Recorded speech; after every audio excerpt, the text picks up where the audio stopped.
So I run a multi-million dollar business and it is largely selling the products that I design, develop, put my patterns on that I've created. But I do have a lot of sources of secret revenue where you wouldn't really know that I am actually bringing in money from it, but I do have a bunch of like passive income and sort of alternate routes of bringing in revenue for my business that is not just me selling my product shipped from my warehouse to my wholesale customers and my retail customers through my website or TikTok shop. So I have several of those that I'm going to talk about. And if you have a good social media following or are trying to build one or in general have like an art-based business, these are revenue streams that are also open to you.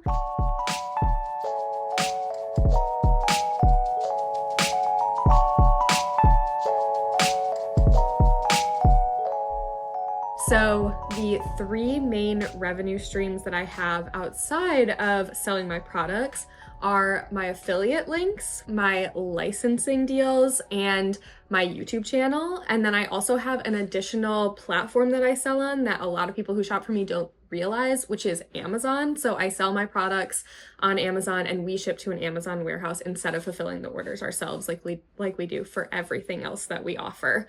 So I'm going to talk about each of those, how I got started, why, and whether I'm still doing them after 6 years of running my business largely full time. So first off, I have affiliate links for a couple of different platforms. I used to do this a lot more when I spent more time and energy on my social media platforms in general. But I have affiliate links that are still going strong through Amazon, where I recommend products that I use for my business, whether it be packaging, actually printing products, shipping, storage, etc., decor even. And then I also have affiliate links with a couple of different companies. The main one that is still going strong for me is Sticker Blitz, because that is where I order my stickers to sell for my business.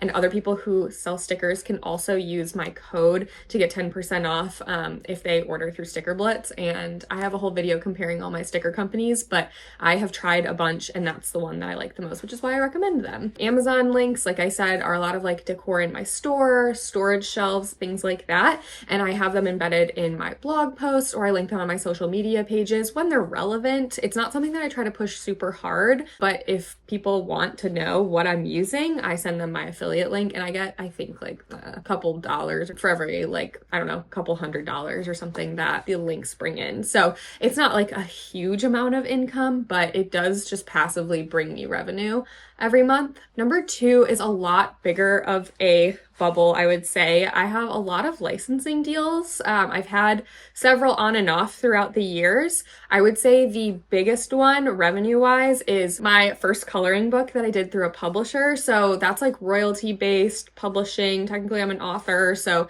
it works the exact same as licensing. I don't know if people in the industry would call it licensing since it's royalties. But this coloring book, on the bright side, is the first coloring book that I ever drew. And then I started doing them myself. I have a separate video explaining all of that and why. But this coloring book is still sold by the publisher. It's still sold in like Hobby Lobby and Michael's and a couple other like larger retailers. At one point it was sold in Anthropologie on their online website, which was awesome. And so I get royalties twice a year from this. And it has been like the largest like source of income from a licensing deal that I've had. Another licensing deal that I've had, which I talked about again at length in another video, talking about licensing in general and how I got into it, is my Ravensburger puzzle. So this is a puzzle that I designed for Ravensburger, which is a really large puzzle company based in Europe. And it wasn't a typical licensing deal. They actually paid me a flat fee for this design, and they had a really specific design in mind that they wanted from me, which was actually made it easier to draw. So that was really fun to do. They wanted it to be tropical and rainbow, which I was like, neither of those things are really my style, but you got it. So I created this for them. They gave me that flat fee, and I believe it is still sold by them. So yeah, really fun thing. They sent me a couple copies, and I was super stoked to get them. And then maybe just like the coolest personally licensing deal I have had was and is with Trader Joe's. So I designed this greeting card a long time ago. The company that prints cards for Trader Joe's found me and asked to license it. And now this card is carried in Trader Joe's, and I have found it there myself. And a lot of people I know have found this card there and have sent me photos. And I just love Trader Joe's, and it's cool that it's nationwide and a name that everybody recognizes and that my card is stocked there. So that's a really fun one, especially because it was just something I already had created and they were just like, we love that, we want it. And I was like, done. So that still brings in revenue like every couple of months, maybe quarterly. So yeah, that's another little licensing project that I have had. I've also done licensing deals here and there with Audrey and Bear that sold baby stuff with my designs for a while, and Shipping Hip, which is a polymailer company, and they sell my designs on polymailers, which is really fun. And they have always sent me samples that I've used for my orders, and I've ordered them and it's really cool. So those are a couple of fun collabs.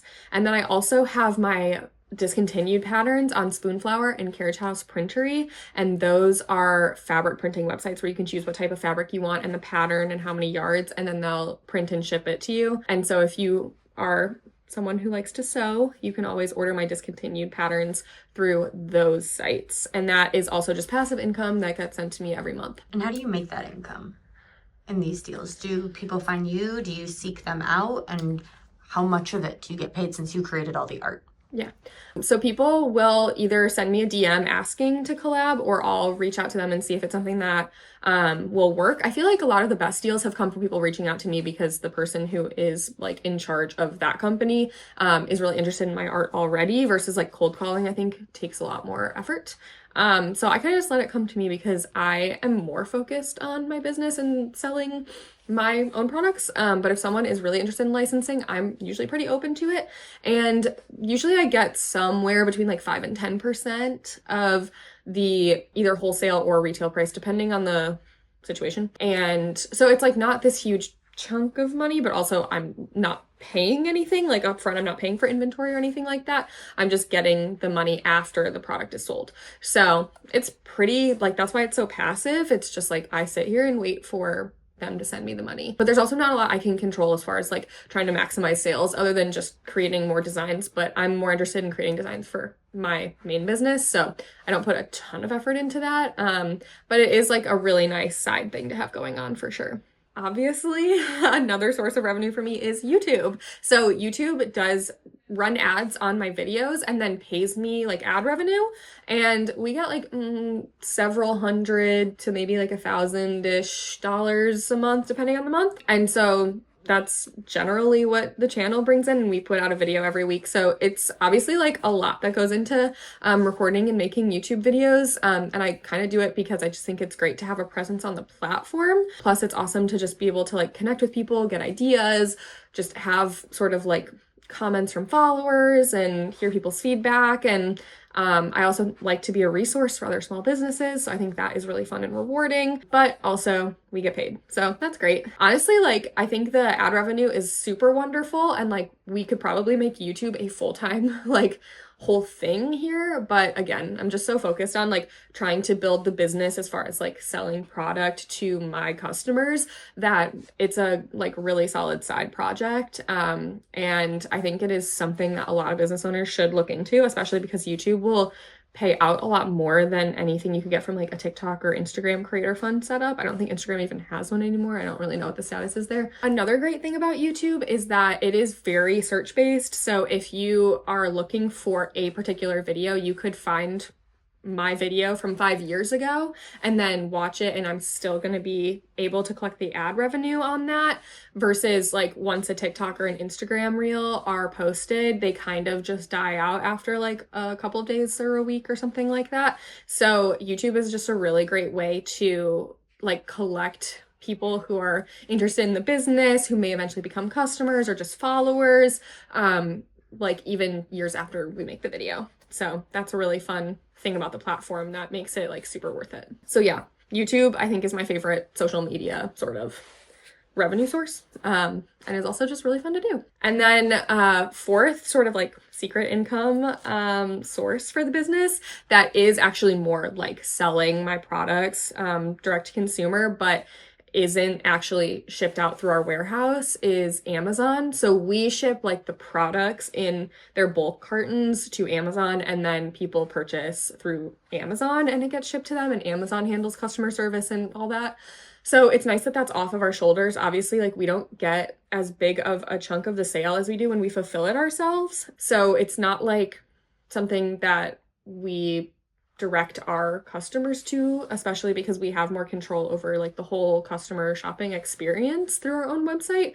But because there's already so many people who shop on Amazon and like aren't going to be like shopping around on independent websites anyway, it's nice to have a presence there and be able to reach people who are already on Amazon. So that's been an awesome source of income for us, and it's a big goal of mine to increase it in 2026 since Amazon just has so many shoppers, and I want them to be able to buy my products because I think they're really high quality and just like have an extra something versus a lot of the products on Amazon. So we bring in a good chunk of revenue from Amazon, and it is selling products. It's not as passive as the other channels, but it is a good sort of thing that we get just from people who are finding us on Amazon that way. So another source of revenue that I've done a couple of times but don't really do anymore would be like influencer gigs. So influencing for larger companies, like I've done a couple of those. Like I did Adobe for Adobe Express once. Honestly, I don't even remember a lot of the sort of influencer deals I've had over time.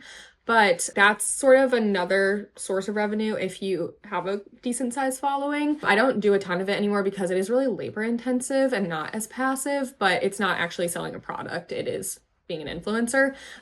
So that's very different than like my day-to-day of trying to create, design, develop, and sell products. And there's a lot of sort of like licensing opportunities or other sort of passive income streams that I used to do but have dropped off with because honestly, like it's not what pays my bills. Like doing my main business is my main focus. And if I put all of my energy into influencing or licensing, I'm sure that it could become a bigger stream of revenue, but I enjoy what I actually do with my business so much more. So I really stick to that. I just don't say no to like a good opportunity that comes my way with licensing or other things like that. So it's always nice to have that additional income. And if you put all your effort into it, I know there's tons of successful artists who just do licensing. Obviously, influencing is a huge, huge business, and there's tons of people who do that full time. So I just kind of dip my toes where it makes sense and is convenient and I'm interested. But it's not like, obviously, these are not my main sources of income, but it is really nice to have the opportunity to do some of these side projects here and there. Thanks so much for watching till the end. If you have any secret streams of income that you want to share with me, I am all ears.